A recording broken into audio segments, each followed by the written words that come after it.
오늘 본문은 이제 명절 때 이제 예배하러 온 이 헬라인 이 몇 사람이 이제 제자들에게 예수님을 좀 만나게 해달라는 그런 내용으로부터 좀 시작이 되고 있습니다. 이 명절에 이제 유월절에 이 이방인들이 이제 예배하러 올라왔다라고 이렇게 말하고 있는데 아마 이들은 이제 이 유대교로 개종한 아마 이방인들이었지 않을까 하는 생각을 우리가 좀 해볼 수가 있습니다. 우리가 뭐 흔히 이제 디아스포라라고 이야기도 하긴 하는데, 하여튼 이 당시에도 이제 이방인들 중에서도 그렇게 개종해서 하나님을 믿었던 이제 사람들이 있었던 것 같습니다. 이제 그러자 이제 그들이 이제 이 빌립에게 와서 먼저 예수님의 제자인 빌립에게 와서 이제 요청을 하게 되었고, 그리고 이제 빌립이 안드레에게 가서 이제 말을 함으로 이 빌립과 안드레가 이제 예수님에게 가서 그렇게 이제 여쭈었다라고 오늘 본문은 말씀을 합니다. 그러자 이제 그 말을 들으신 이제 예수님께서는 이제 말씀하시기를 이제 인자가 영광을 얻을 때가 왔도다라고 이렇게 말씀을 합니다. 여기서 인자가 영광을 얻을 때가 왔다라고 하는 것은 이제 예수님께서 이제 죽을 때가 다 되었다라고 하는 것입니다. 십자가를 질 때가 되었다라고 이렇게 말씀을 합니다. 이것을 예수님께서는 이제 영광을 얻을 때가 되었다라고 이렇게 말씀을 합니다. 늘 이제 그때를 기다려 왔는데, 하나님의 때를 기다려 왔는데, 이제 드디어 이제 예수님께서 이제 십자가를 질 때가 다 되었다라고 이렇게 말씀을 합니다. 특별히 이제 예수님께서는 이제 온 인류를 구원하시기 위해서 십자가를 지실 터인데, 이제 드디어 이제 이 이방인들이 예수님을 찾는 것을 보고 이제 그때가 되었음을 예수님께서도 이렇게 말씀을 하고 있습니다. 자, 그러면서 24절에서 내가 진실로 진실로 너에게 이르노니 한 알의 밀이 땅에 떨어져 죽지 아니하면 한 알 그대로 있고 죽으면 많은 열매를 맺느니라 라고 이렇게 말씀을 합니다. 자, 그러면서 이 말씀 가운데 특히 25절에서도 자기의 생명을 사랑하는 자는 잃어버릴 것이고 이 세상에서 자기의 생명을 미워하는 자는 영생하도록 보존하리라 라고 이렇게 말씀을 합니다. 한 알의 밀이 땅에 떨어져 이제 죽는 것은 자기의 생명을 미워하는 것이고 한 알 그대로 있는 것은 자기 생명을 사랑하는 것이다 라고 이렇게 말씀을 하고 있죠.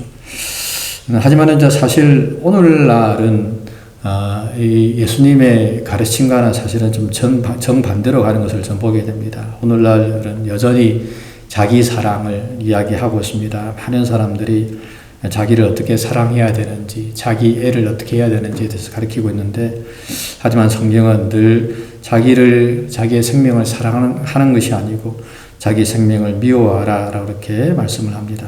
오늘 본문 말씀 너무 유명한 말씀인데, 한 알의 밀이 땅에 떨어져 죽지 아니하면 한 알 그대로 있고 죽으면 많은 열매를 맺을 것이다 라고 예수님께서 말씀을 하고 있습니다. 이 말씀은 사실은 우리가 우리의 생명을 사랑하는 것이 아니고 우리의 생명을 미워하면서 십자가를 지고 주님을 따라가라 라고 하는 그런 교훈을 주님께서 우리에게 말씀을 하고 있습니다.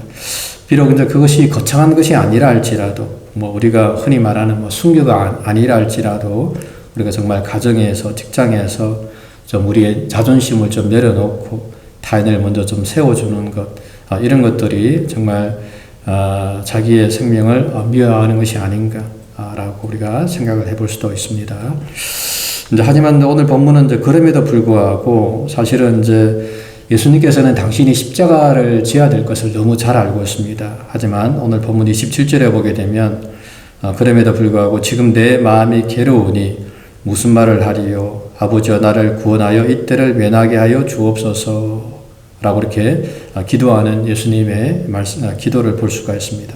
우리 생각에는 흔히 예수님께서는 정말 의인처럼 정말 당당한 영웅처럼 당당하게 십자가를 지러 간 것처럼 생각할 수 있습니다만 전혀 그렇지 않습니다. 겟세마네 동산에서도 예수님께서 그렇게 기도하셨고 오늘 본문에서도 예수님께서는 이 십자가를 지는 것이 얼마나 고통스러운 일인가를 오늘 본문에 예수님께서는 말씀을 합니다. 하지만 그럼에도 불구하고 그러나 내가 이를 위하여 이때에 왔나이다 라고 이렇게 고백하는 것을 보게 됩니다. 하나님의 영광을 위해서 또 인류 구원을 위해서 주님께서 그 길을 걸어가시겠다라고 이렇게 결심하는 것을 좀 보게 됩니다. 그런 가운데 아버지여 아버지의 이름을 영광스럽게 하옵소서 하시니 이 하늘에서 소리가 나서 이르되 내가 이미 영광스럽게 하였고 또다시 영광스럽게 하리라 라고 하는 그런 음성이 하늘로부터 들렸다라고 이렇게 말씀을 하고 있습니다. 그래서 물론 그 소리를 듣고 어떤 사람들은 무리가 말하기를 천둥이 울었다라고 이야기하는 사람도 있고, 어떤 사람들은 또 천사가 그에게 말하였다라고 말하는 사람도 있는데, 이 말은 사실은 이제 그 사람들이 정확하게 들은 말이 아니지요. 정확하게 들은 말은 28절에서 하는 말인데, 하지만 많은 사람들은 천둥이 울렸다, 천사가 그렇게 말했다라고 이렇게 이야기를 하게 됩니다. 그러자 이제 그 말을 듣고 예수님께서 말씀하시기를 이 소리가 난 것은 나를 위한 것이 아니라 너희를 위한 것이다 라고 이렇게 말씀합니다. 그리고 이제 결론적으로 31절부터 33절에서 예수님께서 이렇게 말씀합니다. 이제 이 세상에 대한 심판이 이르렀으니 이 세상의 임금이 쫓겨날 것이다.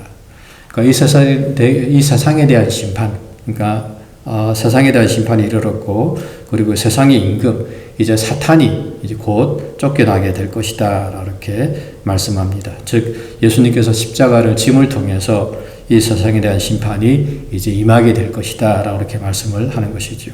그리고 이제 32절에서 내가 땅에서 들리면 모든 사람을 내게로 이끌겠노라 라고 말씀합니다. 십자가의 죽음을 통해서 온 세상이 이제 주님께로 돌아오게 될 것임을 말씀합니다. 이렇게 말씀하시면 자기가 어떠한 죽음으로 죽을 것을 보이심이러라 라고 이렇게 말씀합니다. 즉 예수님께서는 이제 십자가를 향해서 걸어가게 될 것이고 결국 십자가에서 죽을 것임을 말씀합니다. 그러므로 사실 이제 우리들도 이 십자가의 길을 걸어가야 됩니다. 예수님께서 결과적으로 결국에 그 십자가의 길을 걸어가신 것처럼 우리들도 오늘도 우리에게 주어진 이 십자가를 지고 정말 주님을 향해서 우리가 골고다 언덕을 향해서 겟세마네를 향해서 우리가 가야 될 줄로 믿습니다. 사순절 기간을 좀 보내고 있는데 아무튼 우리들도 정말 이 주님의 고난을 좀 깊이 좀 묵상하면서 주님이 걸어가신 그 길 우리도 따라가겠습니다 라는 그런 마음으로 오늘도 기구일을 좀 묵묵하게 걸어가시는 저와 여러분들의 삶이 되시기를 주님의 이름으로 간절히 부탁을 드립니다.